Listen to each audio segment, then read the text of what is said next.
You asked, how to divide 130,000 by 12 using the long division method. 1 is too small. Use 13. 13 divided by 12 equals 1. 1 times 12 equals 12. 13 minus 12 equals 1. Bring down 0, making 10. 10 divided by 12 equals 0. 0 times 12 equals 0. 10 minus 0 equals 10. Bring down 0, making 100. 100 divided by 12 equals 8. 8 times 12 equals 96. 100 minus 96 equals 4. Bring down 0, making 40.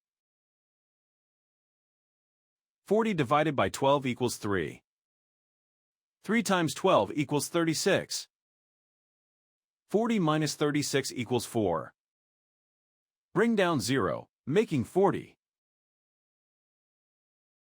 40 divided by 12 equals 3.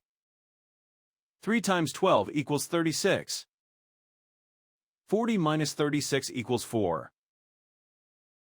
The remainder is 4. The final result is 10,833 remainder 4.